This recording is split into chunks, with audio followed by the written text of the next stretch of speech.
Okay, so if you have the Bible, just open your Bible in 1 Corinthians chapter 9, verse 24 till 27. Let us read this. Or if you don't have the Bible, we have a Bible here on the screen.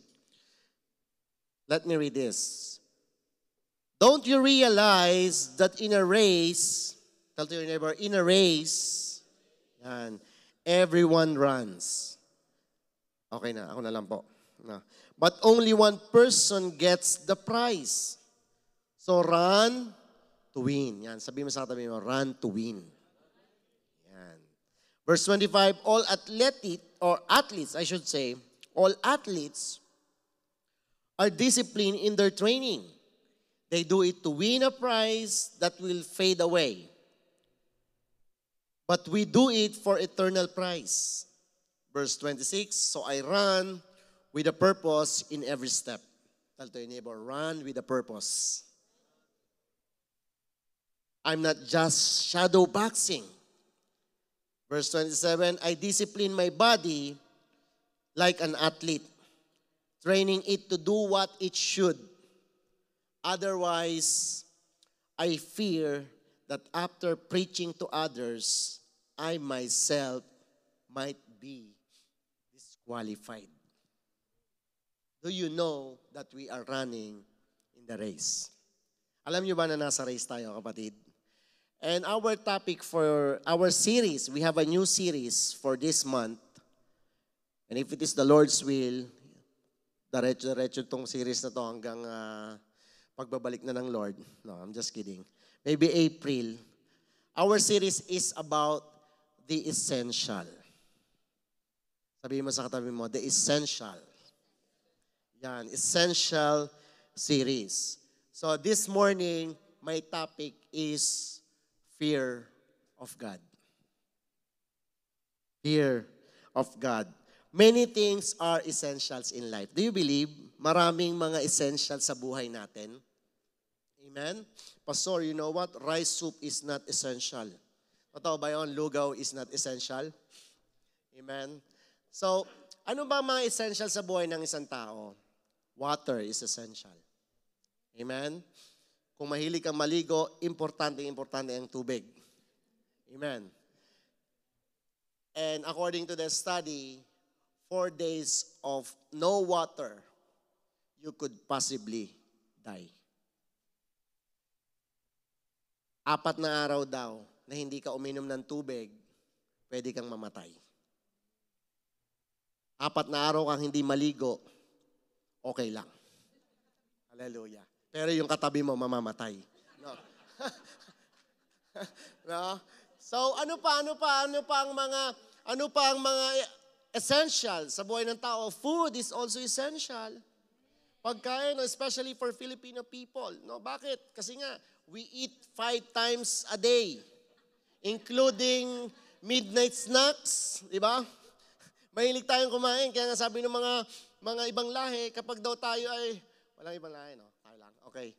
Sabi nila na kapag tayo ay nag-iipon, laging may pagkain, ano? Parang hindi kumpleto ang pagsisalo-salo natin if there is no food. Totoo ba yon? Amen? Kaya nga yung rep natin, yung fridge, pagod na pagod, kahit hindi ka gutom, binubuksan mo. Tinitingnan mo, ba naman makakain? Amen? What else? What else is the essential? Shelter. Ayan. Shelter is bahay. Amen? Importante yung bahay. Kapag wala kang bahay, ikaw ay homeless for sure. Ano pa? Education is also important. Ang pag-aaral daw ay isang importante na bagay sa isang tao. May napanood ako interview, sabi nila, ano importante? Education, diskarte. Sabi niya, yung iba nagsabi, diskarte ako. Yung iba nagsabi, education ako. Pero I believe mas maganda yung my Lord ka. Amen? Kasi yung my Lord ka, mayroong anong education, may diskarte ka pa.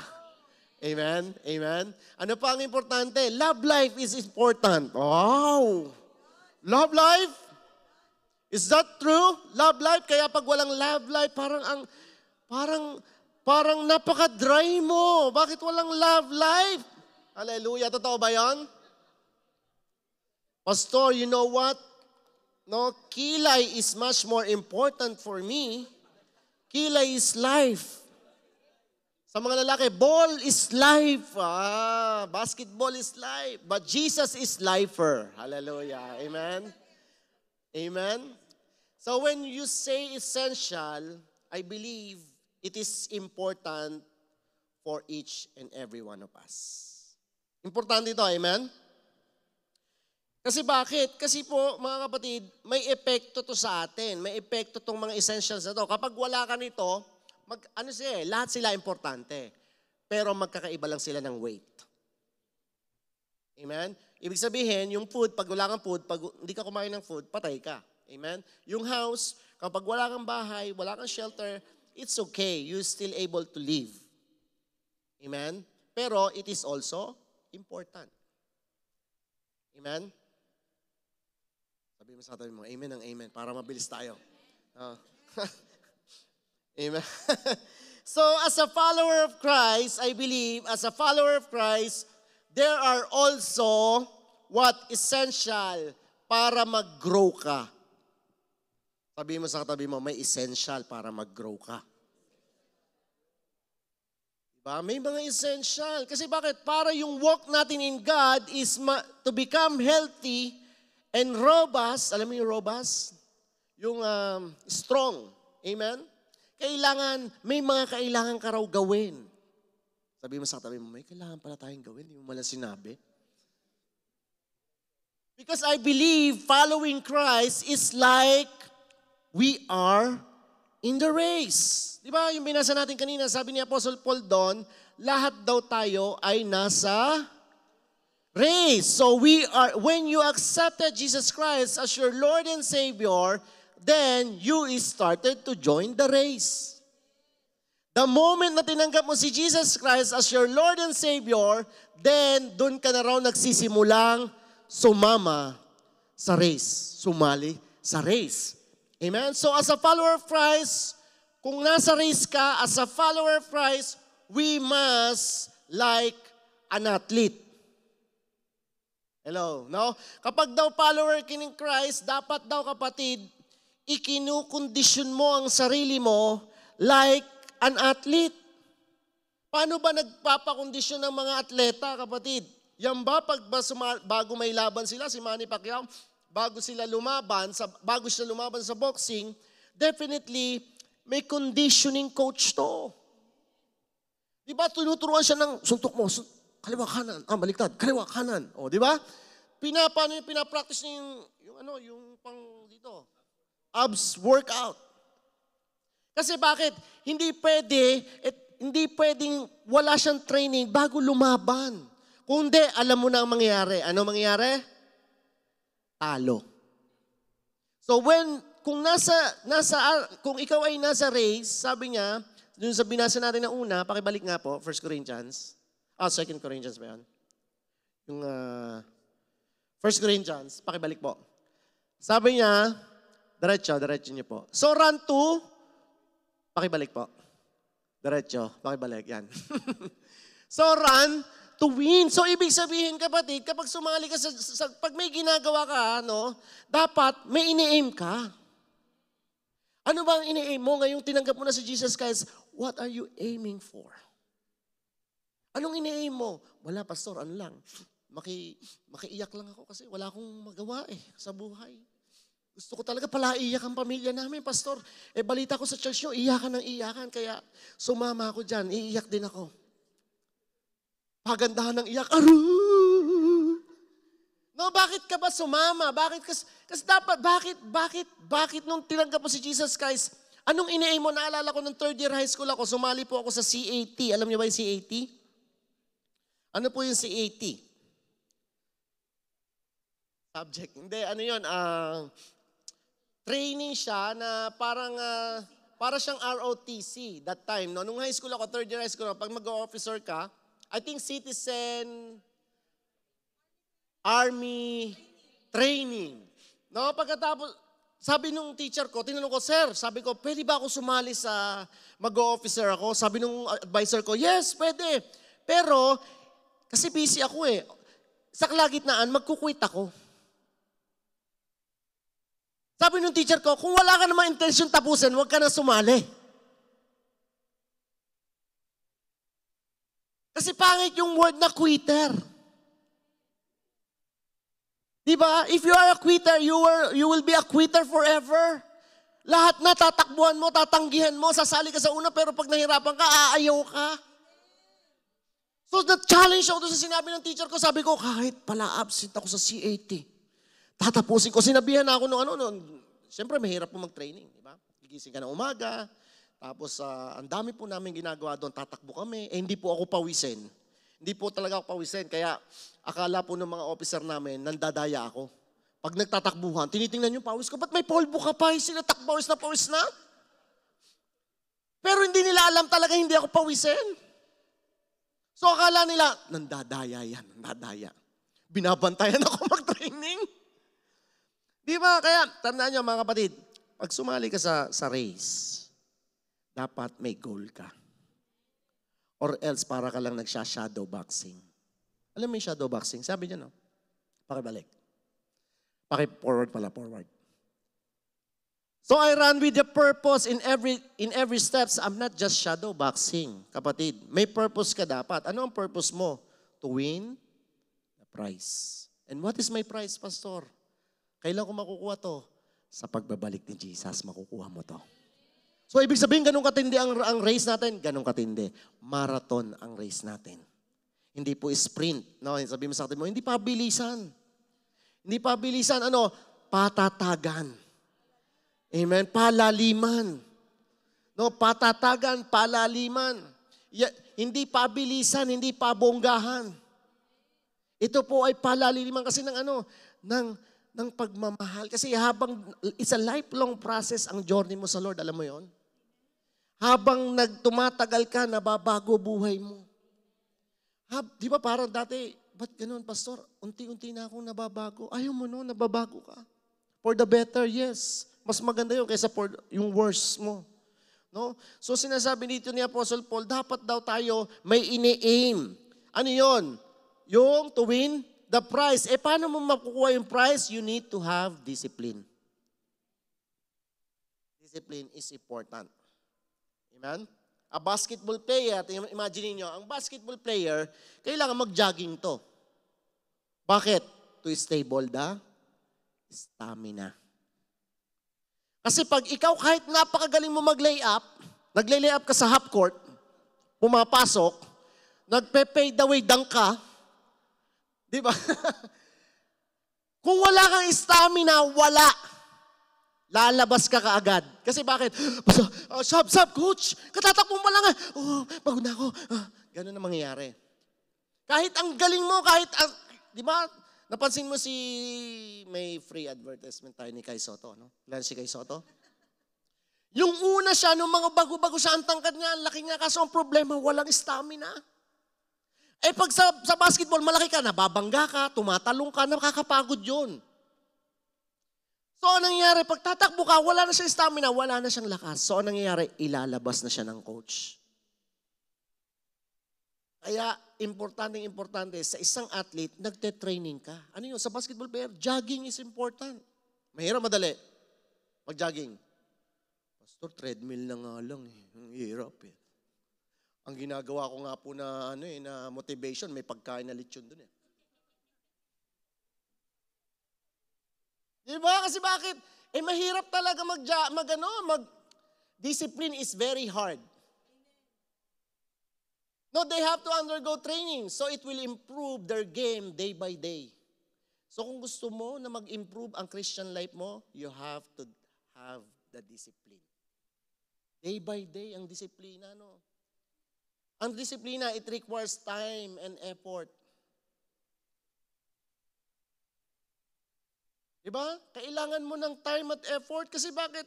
Yung mga kinakain mo, kung wala kang disiplina, syempre, kailangan mo kuwari ng kailangan healthy ang kainin mo, wala sa fridge nyo. Ito na lang, kahit chocolate.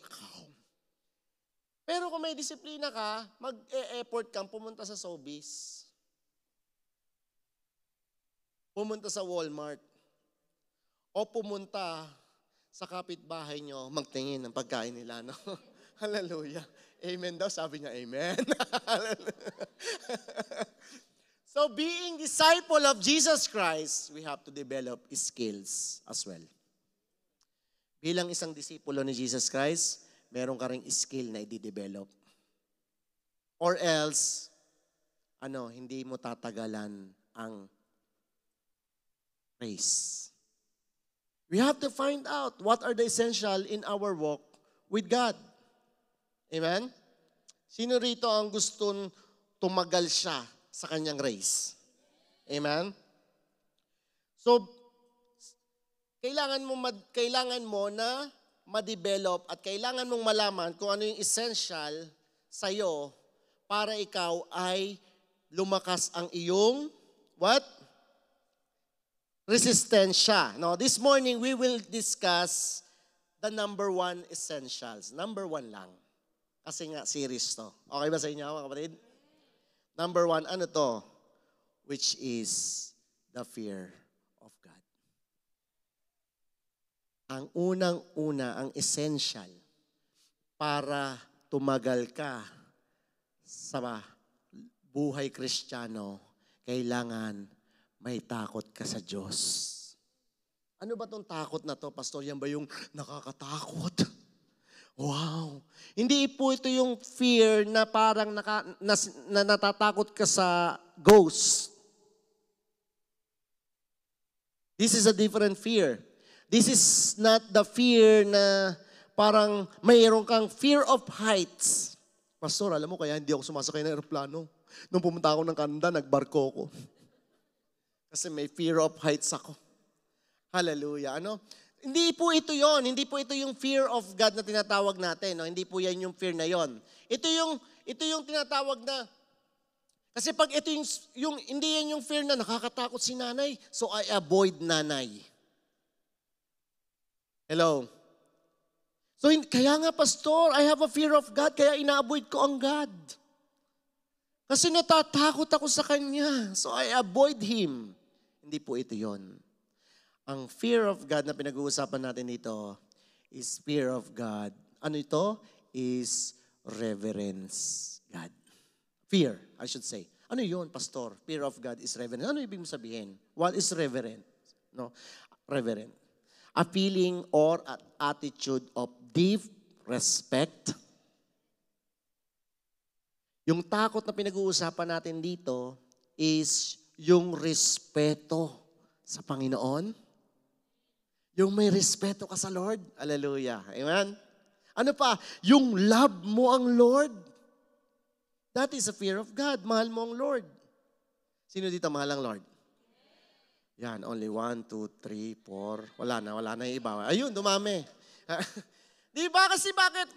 Ito yung mayroon kang malalim na pagrespeto sa Lord, malalim na pagmamahal sa Lord, at yung willing ka, nag-i-enjoy ka sa presensya ng Lord. That is what? Fear of God. Hindi yun yung nakakatakot, sinusundan ako, Pastor, tingnan mo kahit saan ako pumunta, nakatingin siya sa akin. Nagtatago ka. Naranasan nyo ba yan? Amen? For the Lord, the meaning of reverence is deep, but in layman's term, ano to? Is to love Him, respect Him, ano pa? Honor Him, obey Him, trust Him, and acknowledge Him is the fear of God. Yun ba ang fear of God? Oh, yun pa, essential po yun. Bakit? Para lumalim ka sa Lord, kailangan mong mahalin ang Diyos. Para lumalim ka sa Lord, kailangan mo i-respeto ang Diyos. Sino gusto lumalim? Gusto mo lumalim for sure. Di ba? Nandito ka, Lord, gusto ko tang makilala. Lord, I want to know you more. I want to know your words more. Di ba? Or else, kung wala kang, yun lang, parang nagsha-shadow boxing. Kung wala kang aim, wala kang goal, dala naman ako. Gusto ko lang pumunta sa church para sabihin, holy ako, holy. Hindi mo talaga mahihit. Amen? I heard one of the pastors says, if you don't fear Him, you will not hear Him. If you don't fear Him, you will not hear Him. Kung wala kang takot, then definitely hindi mo siya maririnig. Amen, mga kapatid. Totoo yun. Proverbs chapter 8 verse 13 says. Proverbs. Andiyan ka pa ba? Pastor, parang ang haba ngayon ng preaching mo. Hindi, tapos na po ako. Sige niyo po, the fear of the Lord, mali yata sila, no? Oh, tama, the fear of the Lord. The fear of the Lord is to hate what? Evil. Kapag may takot ka pa sa Lord, you will hate evil. You will hate evil. Tingnan mo yung katabi mo. Sabihan mo siya, you will hate evil. Yes. What else? I hate what? Pride. Sabihin mo sa katabi mo, yung pride mo, sabihin mo, yan. Iprito mo na lang, please.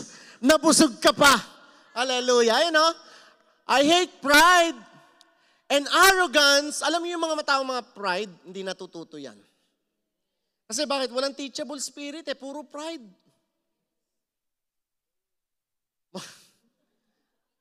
Mga lalim na. I hate pride and arrogance, evil behavior, and perverse speech. Alam mo yung perverse speech? Yung mga hindi healthy na, mga, ano bang sa Tagalog yung ganon? Yung masasakit na salita. Amen? So if you love God, then you don't easily fall into temptation. Kapatid, let me say that again. Kung mahal mo ang Diyos, dapat, ano yun? Hindi ka easily bumibigay sa mga temptation ng buhay. Maraming temptation. Yung katabi mo lang, temptation na yan eh. Di ba? You're so. Hallelujah. Di ba? Nakaka-tempt talaga. Di ba, tingnan nyo, hindi ka naman nagugutom. Tingnan ko kayo, bigyan ko kayo ng example. Hindi ka naman nagugutom. Ngayon, nagbabrowse ka ng Facebook. Ngayon, nadaanan mo yung Yummy Pinoy. May advertisement na naman. Baka naman. Pag ganun mo, ang sarap ng luto niya, yung paksiw na relleno. Meron ba nun?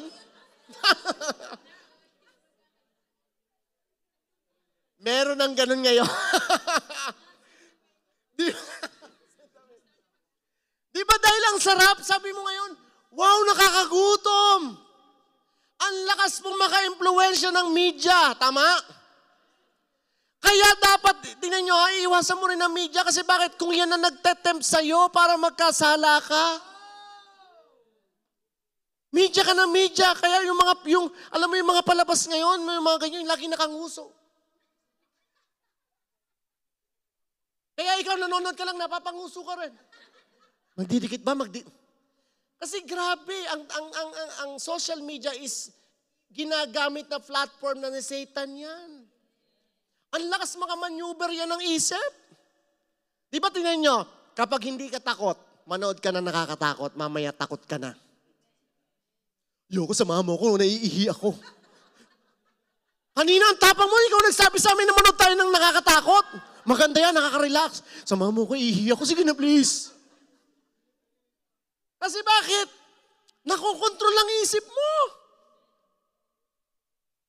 Lalo pag gabi, tingnan mo yung mga lumalabas sa mga Facebook feeds mo. Mga babae nagsasayaw. Diba? Kaya ikaw na-imagine mo, napapikit ka, nagsasayaw. Woo! Totoo yun, nadaanan mo lang yun. Kaya yung sa mga nag-gym, pag nag-gym kayo, dapat may blindfold kayo. Buhat lang ng buhat. Kasi po, bakit? Kasi po, maraming temptation, mga kapatid. Sabi mo sa katabi mo, maraming temptation. So if you love God, then you don't easily fall into temptation. Kung mahal mo ang Diyos, kapatid, dapat paglabanan mo. Ano ba mga temptation, Pastor? No, kasi sabi ng Lord is, the Lord said He is a jealous God. Ano ba yun, Pastor? Di ba kasalanan yun? Jealousy? O di ba, Pastor, yun yung sa bintana, yung sa jealousy yun. Oh, no? Sabi niya, ano ba ibig sabihin ng God is a jealous God? Ano ibig sabihin nito? That means anything that comes before God. Yung nauuna kaysa sa Diyos, nagsaselo siya doon. Pastor, sabi ng Bible, kasalanan na magselos. Pero ibang selos to, mamaya papaliwanag ko sa inyo. Ano ba tong selos na to, jealous na to sinasabi ng Lord?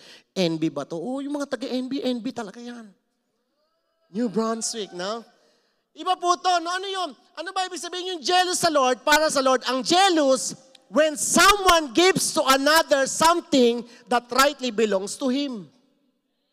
Yung ibinibigay mo sa iba, pero para sa kanya yun eh. Kaya may karapatan siya magselos. That is a jealous yung sinasabi ng Lord. Hindi yun nakakaselos ka, ikaw, lahat ng nagsabog ang Diyos ng kapugian, sinalo mo lahat. Hindi po yun yung jealous na yun. Yung jealous na sinasabi ng Lord dito, yung para dapat sa Kanya, ibinibigay mo sa iba. Yung po yun. Kapatid, tingnan nyo. I will prove it to you. Exodus chapter 20. Verse 4 to 5. Tingnan nyo po. Ang sabi dito, you shall not make yourself a carved image or any likeness of anything that is heaven above, or that is in the earth beneath, or that is in the water under the earth. You shall not bow down to them or serve them. For I, the Lord your God, I am what? A jealous God, visiting the iniquity of the fathers on the children to the third and to the fourth generation of those who hate Him. In these verses, God is speaking of people making idols and bowing down and worshiping those idols, right? Instead of giving that worship that belongs to God. So ang lahat daw ng nauuna sa'yo, wino-worship mo. Idol yan. Lahat ng nauuna before God, that is your idol. And so, ibig sabihin, idol mo, wino-worship. Di ba, pag may idol ka, ginagaya mo, pati buhok eh. Di ba, sino dito nag-bangs na hanggang dito? Kasi nauso yung bangs. Di ba, sino dito yung ano yung tawag? Ba na ganito kalalaki? Yung may bulaklak dito. Kasi bakit? Kahit hindi bagay sa'yo, pinapasok mo. Kasi bakit? Yung idol mo. Di ba, ina-idol mo, kapatid? Amen? Lahat ng nauuna sa'yo, ginagaya. Lahat ng nauuna sa Lord. Yun ang wino-worship mo. And your worship belongs to God. Hindi para dyan yan. Sa akong inuman. Hello? Kaya sinasabi ng Lord dito, yung worship, hindi para yan sa wino-worship mo yung katawan mo. Wow!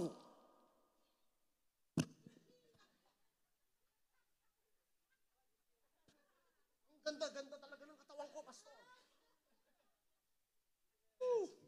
Wino-worship mo yung katawan. Sa totoo lang, kapatid, no? Sabi ng Lord, lahat ng nauuna.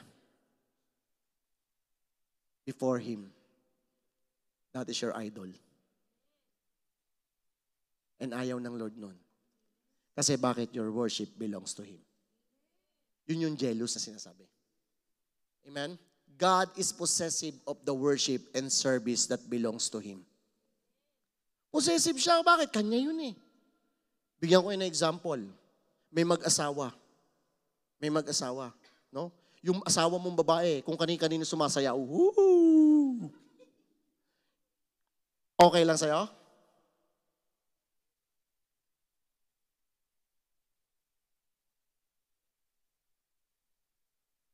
Diba? Bakit? Para sa asawa mong lalaki lang yan.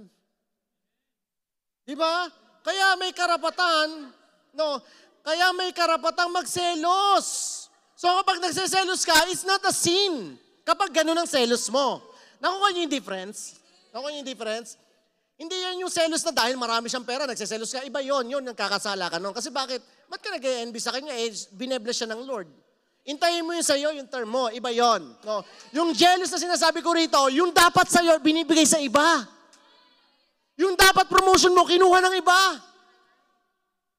Ibang, ikaw ang nagsaing, iba kumain. Nakuha niyo, mga kapatid? Yun yung jealous na sinasabi ko rito. No? Nakakuha niya?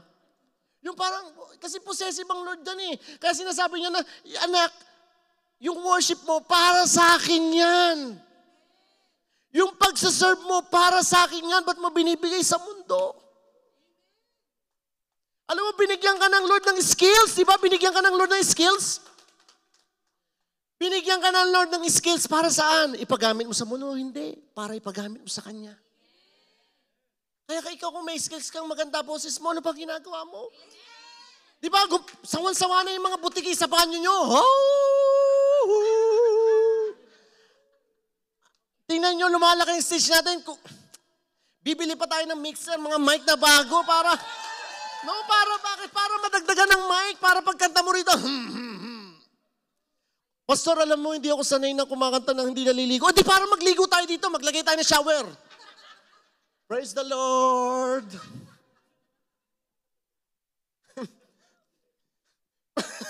Possessive ang Lord. Sabi mo sa katabi, possessive ang Lord.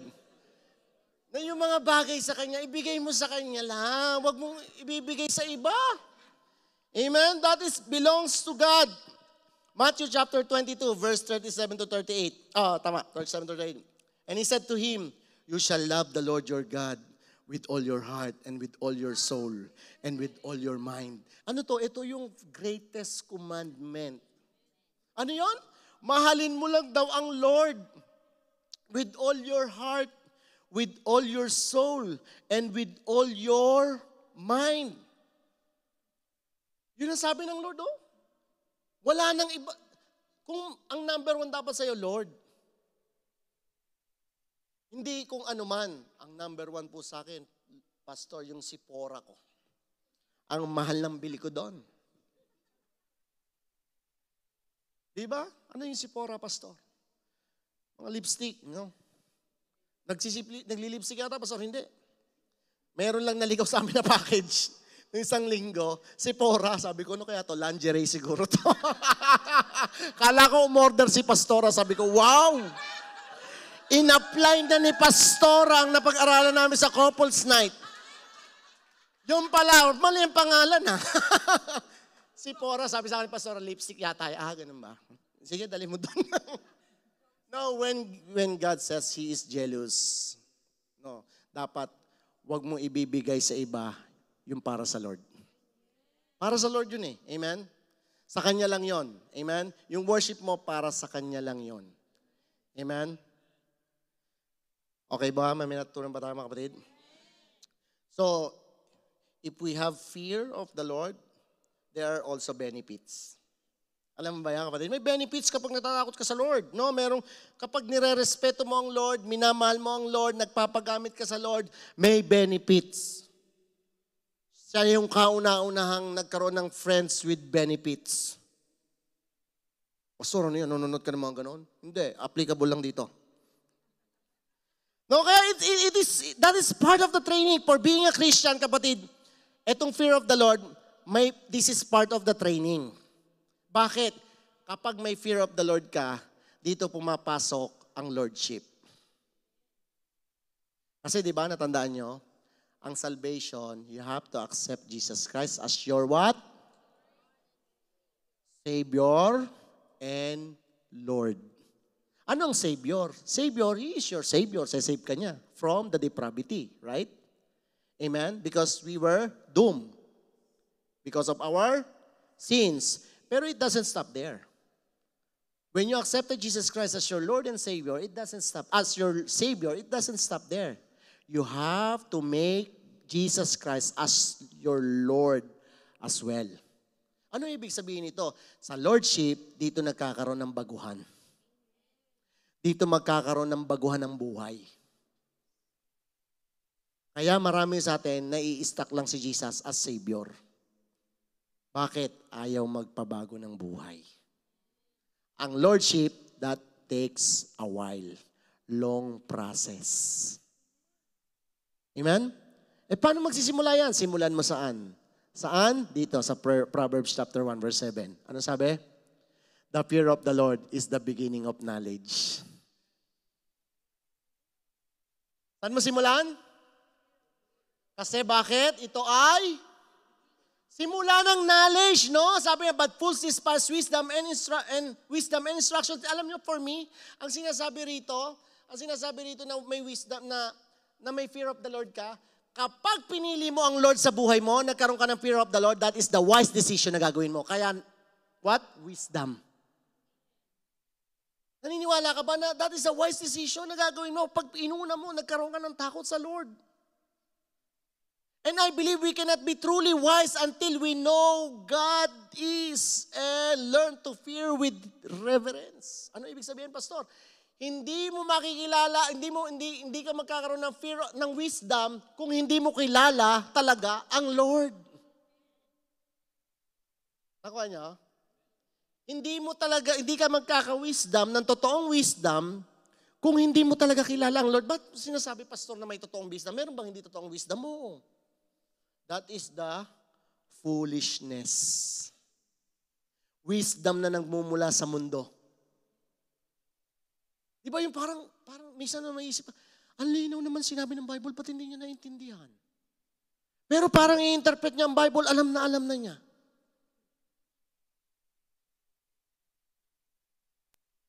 Bakit? Kasi baka hindi mo naman talaga kilala ang Diyos eh.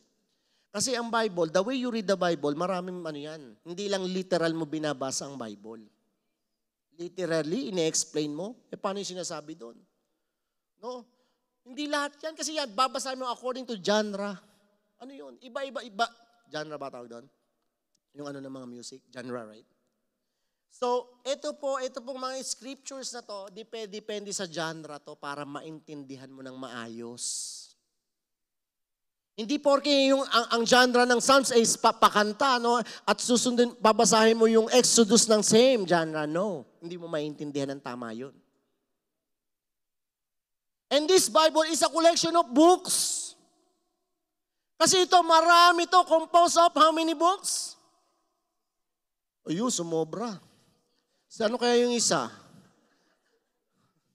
Grabe, no? Nagdagdag na po ako, pastor, ng isa. Ano po yon? Ikaw na po ang bahala. Di ba? Mamaya sabihin mo sa akin na yung pang 67, ha? Hallelujah. No? No, dapat maintindihan mo, kapatid, na fear of the Lord is the beginning of knowledge, but fools despise wisdom and instruction. Tingnan nyo, bakit alam nyo, bakit kaya itong fools despise wisdom? Ito yung mga ayaw magpaturo. Yung may tinuturo ka, magaling pa sa'yo. Yung mag-iisat ka ng sakyan, hindi pa naman nakapag-drive, pero ako na, ikaw na, sige na, bahala ka. Hindi pa nakakapag-drive, mas magaling pa sa'yo mag-drive. Kaya mga asawang babae, huwag niyo tuturuan niya, mas magaling pa sa inyo yan. Hallelujah. Tapos pag ginano mo, galit pa sila, ikaw na masama. Amen. May tissue po. Di ba kapatid, wisdom. Sabihin mo sa katabi mo, wisdom pala. No, ang una, benefits, magkakaroon ka ng wisdom. Sino gusto ng wisdom? I think this is important. Wisdom is very important, right? Kasi bakit kapag wala kang wisdom, naku, mahirap yon. Kaya yung mga nagpatanggal ng wisdom tooth, delikado. I'm just kidding. Now, genuine wisdom can only be attained through comprehension of the nature of God.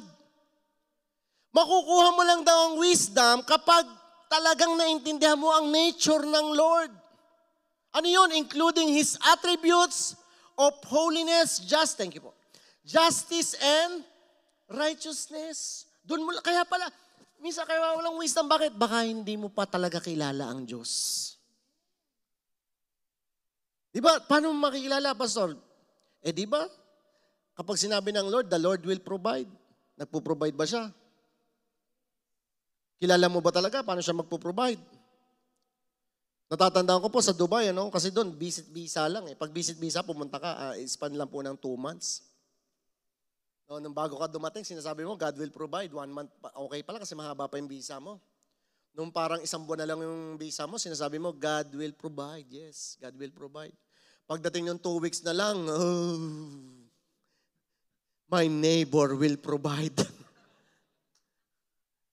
Nung 1 day na lang, nako, matindi. Credit card will provide. Di ba nalilimutan na dapat kasi pero kung kilala mo talaga ang Lord, hindi ka bibitaw sa pinapanampalatayaan mo. Di ba naikwento ko na sa inyo yung tatlong klase ng pananampalataya? Natatandaan niyo yon? Yung, pwede ko ba sabihin yon? Wag na lang. Di ba may tatlong klase ng pananampalataya? Yung isa, ibang sekta, no? Sinasabi niya, yung Buddha, Buddha. Tumalo sila sa 7th floor, sabi niya, sige, tingnan natin kung sino ang totoong Diyos na sasagot. Yung sumisigaw ng, yung sa bansang Middle East, letter M, yung mga ganong lahi, no? Alam niyo na? Hindi ko sasabihin, no? Tapos yung Buddha, tsaka Kristiyano, nagsabukan sila, nauna yung Buddha, tumalon sa 15th floor. Buddha, second floor na, Buddha, umangat, grabe. Siyempre, hindi magpapatalo yung M. Tumalon.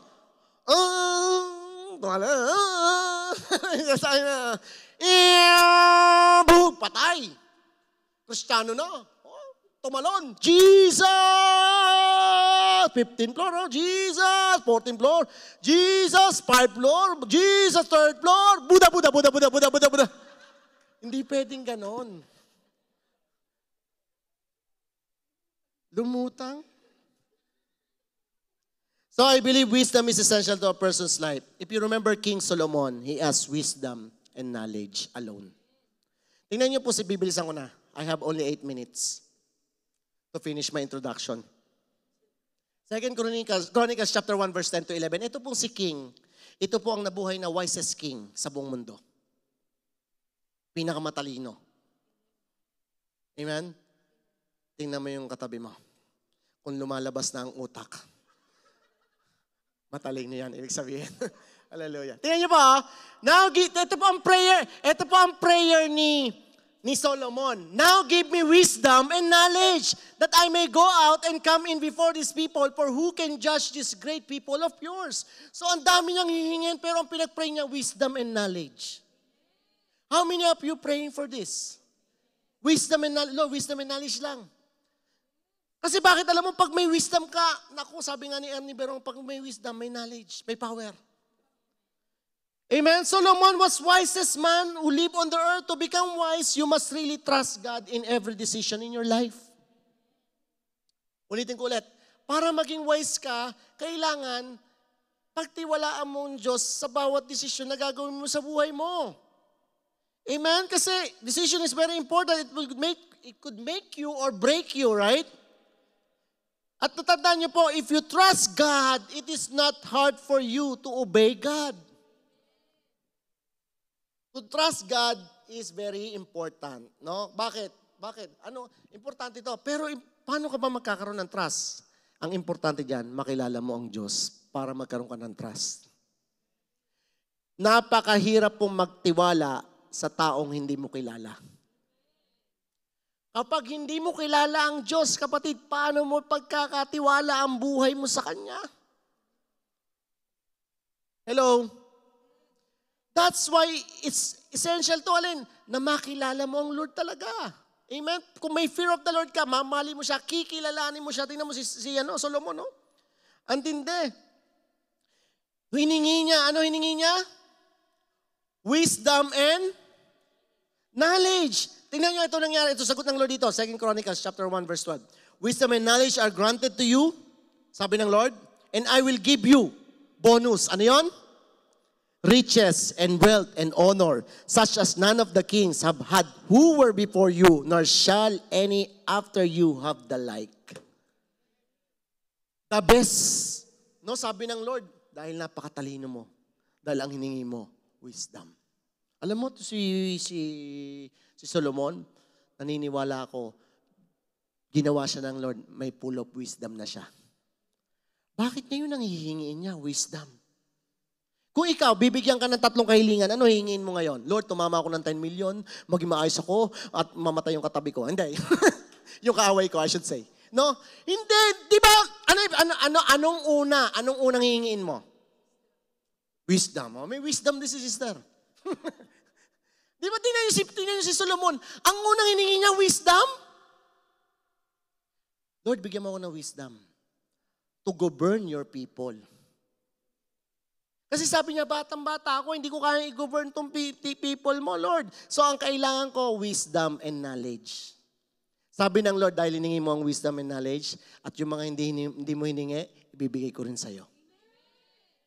No, there was no king like Solomon. Everything in him prospers. Lahat ng ginagawa niya nagpa-prosper. Amen?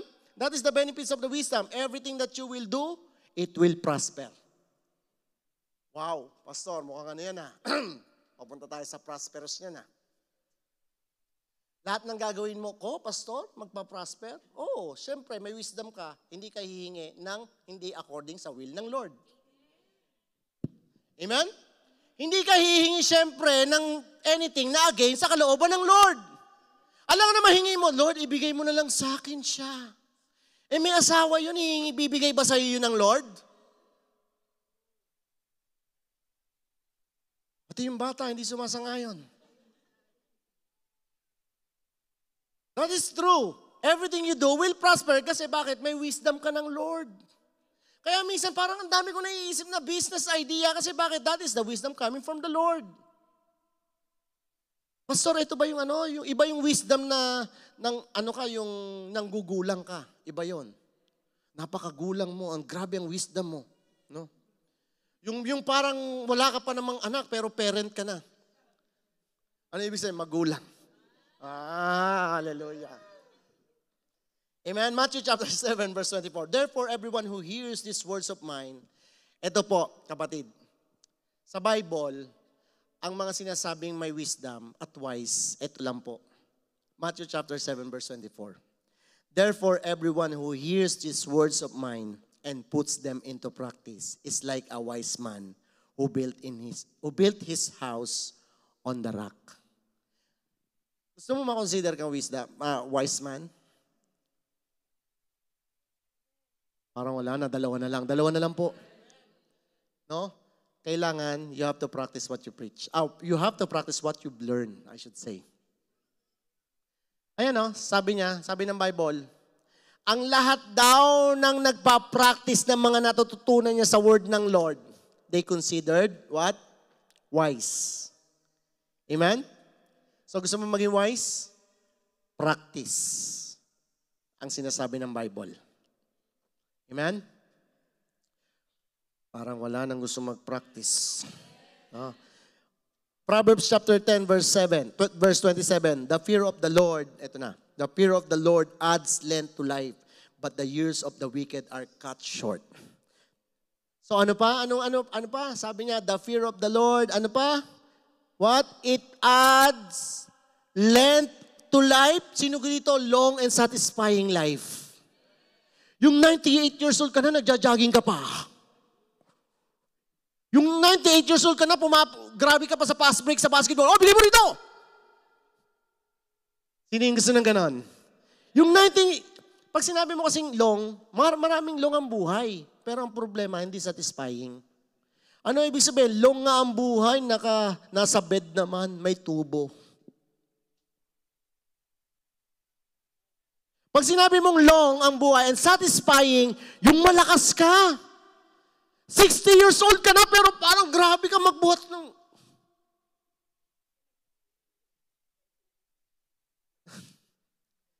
So number 2, benefit long and satisfying life. Bibilisan ko na. Amen? When you honor God in your life, you will honor His guidance as well. Kapatid, ulitin ko.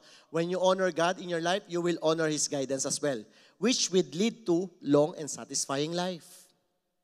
Gusto mong humaba ang buhay mo? Yes? Sino gusto mong humaba buhay dito? Tingnan mo si Enrile. Ito secret siguro na Enrile. Tingnan nyo ha. Kapag yung guidance ng Lord, susundin mo. That is the wisdom para humaba buhay mo. Tingnan mo ang sabi anong sabi? Deuteronomy chapter 5 verse 16. Honor your father and mother as the Lord your God commanded you. Then you will live a long, full life in the land that the Lord your God is giving you. This is the instruction. Honor your father and mother. Mahalin mo magulang mo. At kung may magulang ka, congratulations. Pastor, lagi na lang ako nagpapadala. Congratulations, at least may pinapadalang ka pa. Hindi lahat, yung iba, buhay pa magulang. Kaya mag-enjoy ka. Salamat. Pag may nagtumunog sa phone mo, tininin. Oh, vampira yan. Ano yung vampira? Meron ka vampira. Vampira yan, pastor!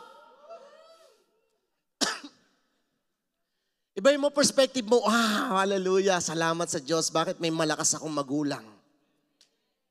Magpapadala na po ako. Sasabihin ng nanay mo, hindi naman anak magpadala. Hindi yun ang sinabi. Kinakamusta lang kita. Kasi po, grabe yung preaching po, magpadala daw. Hallelujah. Di ba, mahalin mo magulang mo, hanggat buhay pa yan. Kasi that is the secret ng long life. Sasabihin ng nanay mo, alam mo, parang mahal na mahal mo ako. Opo. Mahal mo ba talaga ako? Hindi po, parang gusto ko lang po talaga ng long life. Hindi, mahalin mo magulang mo. Amen? Kasi bakit, tandaan mo kapatid, God will rebuke the premature death. Ang Lord, i-rebuke niya yung premature death sa'yo. And He will allow you to live long and enjoy the blessing of the land. Bakit may mga premature death? Meron. Alam mo, ano yung mga premature death? According sa Bible, kapatid, ang lifespan ng tao, that could be around 80 to 90. 80 ang kalooban ng Lord. Pag malakas ka pa, up to 90. Kung namatay ka na mas mababa doon, then definitely that's a premature death.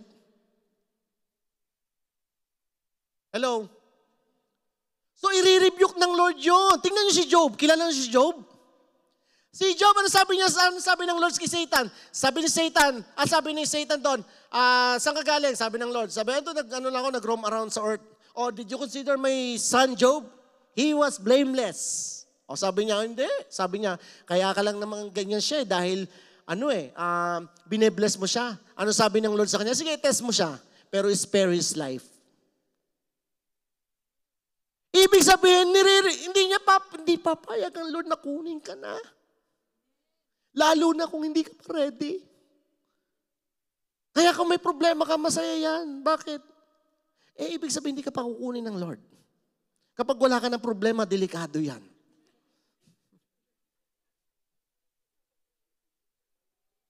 Amen? So, tingnan mo, di ba sabi niya, spare his life. Job chapter 2 verse 6. Bilisan ko lang. Job chapter 2 verse 6. The Lord said to Satan, very well, then he is in your hands, but you must spare his life. Sinabi ng Lord dito, sige galawin mo siya, pero tandaan mo, huwag mong kukunin ang buhay niya. Tingnan nyo do you know, ang Lord pinuput ka ng hedge of protection. May hedge of protection tayo, no? God protected us from any possible unscheduled death. Tingnan nyo po, Job chapter 1 verse 10. Have you not put hedge around him and his household and everything he has? You have blessed the work of his hands so that his flocks and herds are spread throughout the land. Ito sinasabi ni Satan. Kasi bakit? Pinoprotektahan mo siya eh. May hedge of protection ka. Imagine mo, ang dami nagka-COVID hanggang ngayon buhay ka. Pastor, nagtataka nga ako yung COVID ang umayaw sa akin eh. Kasi bakit nga may hedge of protection ka? Pinoprotektahan ka ng Lord. Kasi nga, bakit? You have the fear of the Lord. No? After many temptations, tingnan nyo, Job lives, he was able to enjoy the blessing that he received from God. Nadoble ang blessing po ni Job dito kasi bakit? Ibig sabihin, bakit nadoble? Ibig sabihin, naabot niya pa yung time na yon kasi pinahaba ng Lord ang buhay niya. Amen? If you remember King Hezekiah, do you know King Hezekiah? Si King Hezekiah po, in-extend ng Lord ang buhay niya for another 15 years. Mamamatay na siya, may sakit siya eh. Sabi niya, Lord, nag-prophesy na sa akin, nalimutan ko pangalan ng propeta. Si Isaiah ba yun? O yun si Isaiah. Sabi niya, mamamatay ka na, King Hezekiah, ang sinasabi ng Lord. Yung sakit mo, hindi ka na gagaling. Patay ka na. No, sabi ni Hezekiah, nag-pray si Hezekiah, Lord, kilala mo naman ako, I love you. Pero pwede ba i-extend mo naman ang buhay ko? Tumawad. At bago, hindi pa nakakabalik si Isaiah, hindi pa, nakalabas pa lang ng pintuan, kinausap na ng Lord si Isaiah. Sabihin mo, I changed my mind. Ano sabi niya? I will extend your life for another 15 years. Biro mo yung extension ng 15 years? Bakit? Kasi nga may fear of the Lord. Kapag wala ka ng fear of the Lord, kabahan ka na. Amen, tingnan nyo, if you have the, tingnan nyo, sige, Exodus 23, verse 25. Sabi nito, you shall serve the Lord your God, and He will bless your bread and your water, and I will take sickness away from among you. Ang Lord ang magtatanggal ng sakit sa iyo, kaya huwag kang papayag na may sakit. Last week na message natin, you are free from that curses, from that sickness. Tinanggal na ng Lord niya, kaya huwag kang mapapayag na, huwag mong akuin. Kasi pastor, tumatakbo sa blood namin talaga, ang high blood. Oh, kaya ang taas ng high blood ko. Ang taas nga, no? Yung high blood mo, ang taas. Di ba? Dapat wag mong akuin kasi bakit? Sinasabi ng Lord, I already redeemed you from that sickness. Amen? Proverbs 28 verse 14, blessed is the one who always trembles before God, but whoever hardens their heart falls into trouble. So ano ibig sabihin to? Number 3, last na. Blessing will follow you if you have the fear of the Lord. Blessing will follow you if you have the fear of the Lord. Proverbs chapter 22 verse 4 says, true humility and fear of the Lord lead to riches, honor, and long life. When you have fear of the Lord, it is not hard for you to obey Him. Kapatid, let me say that again. Kapag meron kang fear of the Lord, hindi mahirap sumunod sa Lord.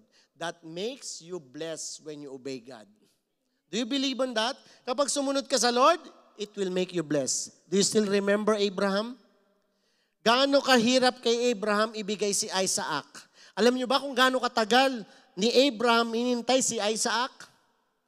25 years in the making. Wow. Ganong katagal inintay ni Abraham si Isaac. Pero ang sabi ng Lord, Abraham, offer Isaac to me.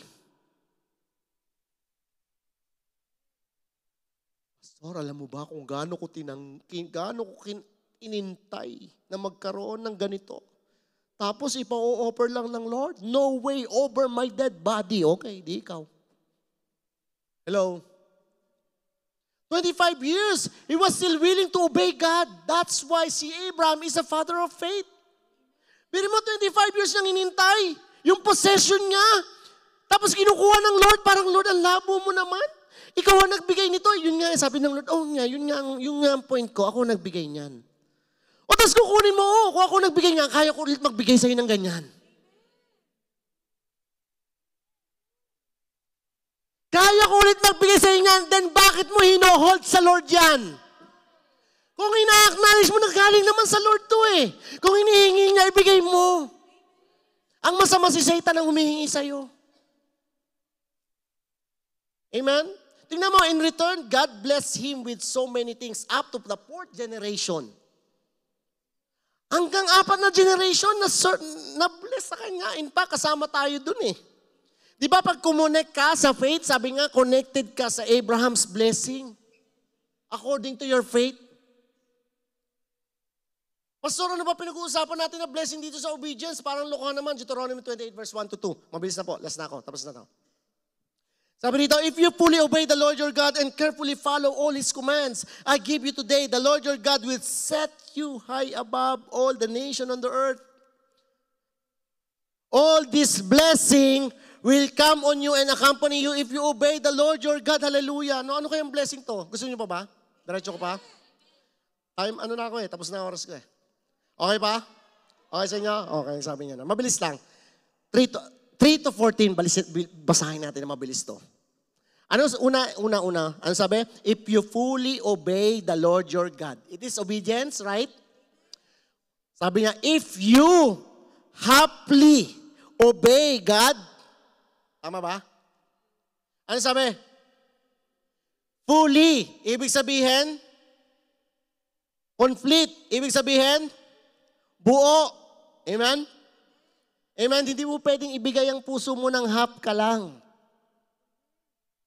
Kasi sabi ng, you must love the Lord with all your heart. With all your heart. Pastor, paano naman siya? That's for Him. Yung other part. Pastor, paano naman yung another 3/4 ng heart ko? Alam mo kapatid, yung part dyan na para sa Lord, sa heart mo, ibigay mo sa Lord lahat yun.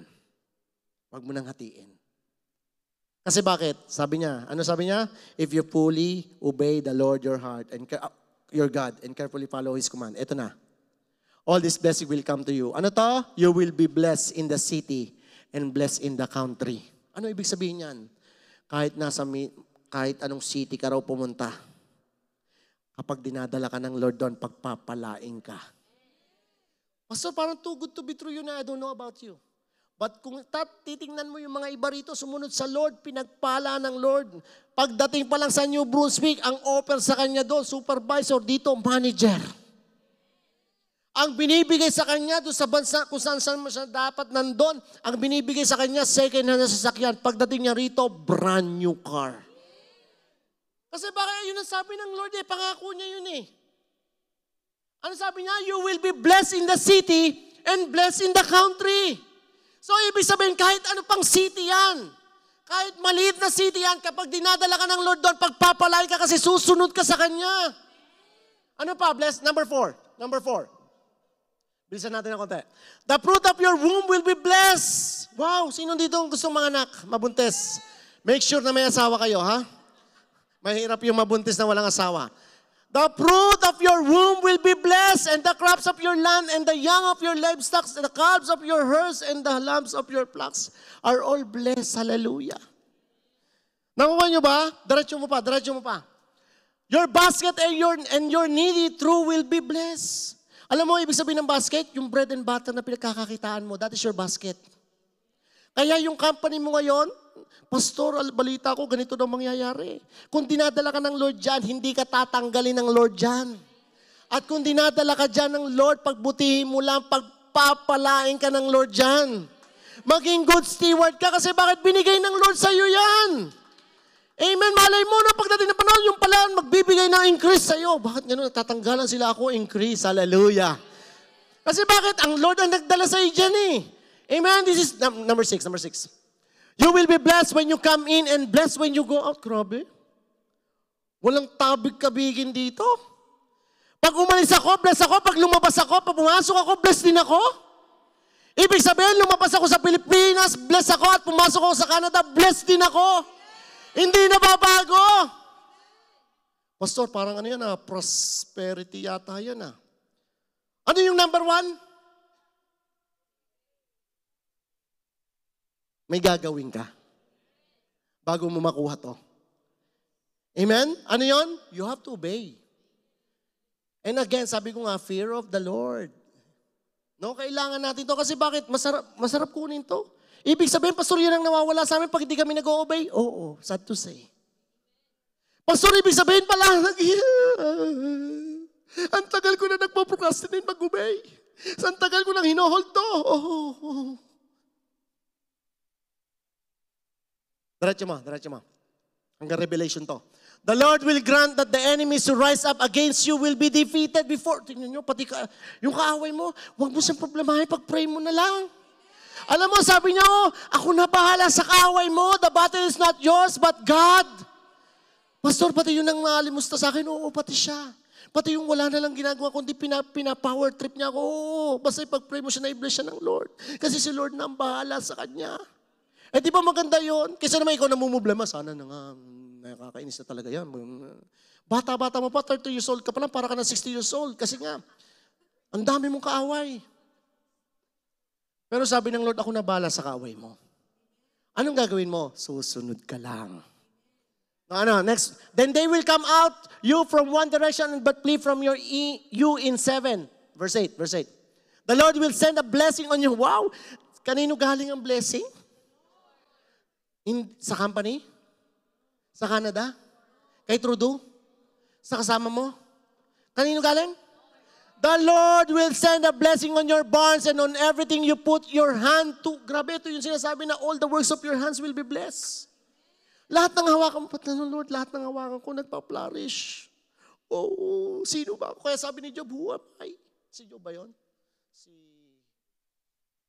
David, meron pa Next yun? No? Sabi niya, Lord, sino ba ako? Ba't mo ako pinagpapala ng ganito? Hello? Ang sabi niya, to the Lord that God will bless you in the land and He is giving you. Naniniwala ka ba na bigay ng Lord sa ito? 9. 9. Sige po, mabilis lang.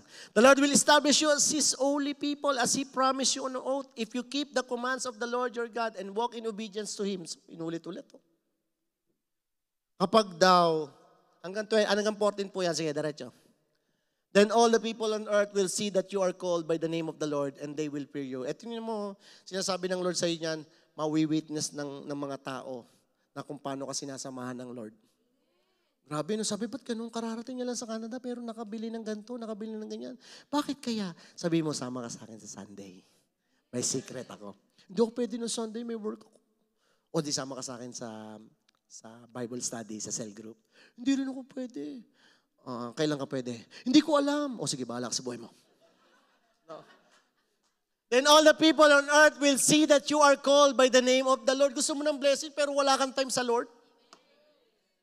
Di ba parang ang sakit naman, no? Pastor, wala ba yung sasahod ka lang? Tanong ko sa'yo, meron ba sumahod dito na sumasahod lang, hindi nagtatrabaho? Yung lumalabas ng pera lang sa, nagtrabaho ba? Hindi. No, yung Panginoon sa'yo, nagiging pahingi noon. No, Panginoon, pahingi noon. Pahingi noon. Di ba pag, alam mo kapatid, hindi ka pagkakatiwalaan ng Lord ng blessing kung hindi mo kaya. Kaya ang gusto ng Lord, pumunta ka sa Kanya, babaguhin niya ang buhay mo, bibigyan Kanya ng tamang stewardship para makuha mo yung maging magaling kang steward. Saan? Sa pagkakatiwalang pagpapala ng Lord sa'yo. Pastor, parang too good to be true naman yan. It's up to you. Kung maniniwala ka o hindi. But again, this is not my word. It's your call, kapatid. Na sinasabi ng Lord, kapag pagtitiwalaan mo siya, uunahin mo siya, mamahalin mo siya, ipagkakatiwala mo ang buhay mo sa Kanya, ang sinasabi ng Lord dito, may pagpapala. Paano, Pastor, kapag walang pagsunod, may pagpapalo? Diba? Diretso ko. Last na. The Lord will grant you abundant prosperity. Hindi ko sinabing, ikakalos ka ng Lord. Hindi ko sinabi yun. Don't get me wrong, ha? Pero nangyayari yon sometimes kasi gusto ka nang ibalik. Gusto ka niyang ibigay sa iyo yung magkaroon ka ng realization na bakit ba ako lumalayo? Amen? And again, hindi galing sa Kanya yon. He allows it. Amen? The Lord will grant you abundant prosperity in the fruit of your womb, the young of your livestock, the crops. Verse 12. The Lord will open the heavens, the storehouse of His... Grabe, oh. He will open the heaven. Ibig sabihin, nakasarado, no? Pag may... Hindi pwedeng i-open ang naka-open. Pwede ba yon? I will open the open doors. I will close the closed doors. Hindi pwede mangyari yon. May i-open kasi may naka-close. Kaya pala, parang ang bigat, no? Kaya pala yung... Sino dito nakakaranas ng... Talagang tanim ka naman ng tanim, no? Talagang ipon ka ng ipon, pero parang nang iipon ka sa banga na butas. Yung damura ako nagtitipid, parang lalo akong nababaon na.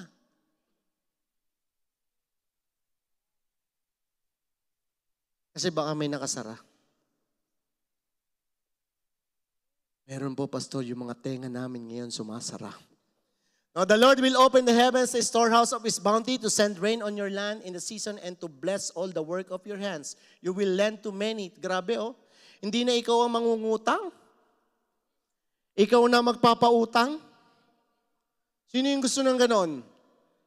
Yung ikaw nagpapautang, yung ikaw na yung ginaganon. Baka naman. Oh, sure, why not? Oh, bless na bless. Hallelujah. Hindi na ikaw nagsasabi ng baka naman. Hindi na ikaw yung magsasabi ng sana all. Ano na? Ikaw na yung nagbibigay. Wala ka ba ngayon? Grabe. Bakit? Sa totoo lang. Ito problema ko ngayon, Pastor. Hindi ko na alam kung paano ko gagastusin ang pera ko. Hallelujah. You will lend to many nations but will borrow from none. Last verse. 13. The Lord will make you the head, not the... Oh, grabe, oh. The Lord will make you the head and not the tail. Kapatid, tatandaan mo to. Kapag inuuna mo ang Lord, He will make you the head and not the tail. Kaya sinasabi ng kalaban sa'yo, hindi, tail ka, ikaw susunod. Hindi, bakit? Head ako eh. Kaya mga kapatid, kapag lalaki ka, you are the head. Hello? Yes, Pastor, but my wife is the neck. If you pay attention to the commands of the Lord your God that I give you this day and carefully follow them, you will always be at the top, never at the bottom. Grabe yung pangako ng Lord. Lalayo ka pa ba sa Lord, kapatid? Last na. 14. Can we all stand up? 14. Do not turn aside from any of the commands I give you today, to the right or to the left, following other gods and serving them. Nakita niyo, kapatid, how important for the Lord kapag may takot ka sa Kanya. Importante na inuuna mo ang Diyos. May natutunan ba tayo ngayong umaga? Thank you so much for watching this video. Do me a favor, please subscribe to the channel and hit the notification bell so you will always receive notification when we upload a new video like this. This will not cost you, but will help me a lot to spread the good news to other people. Thank you and see you again next video. Remember, let's win the world for Jesus.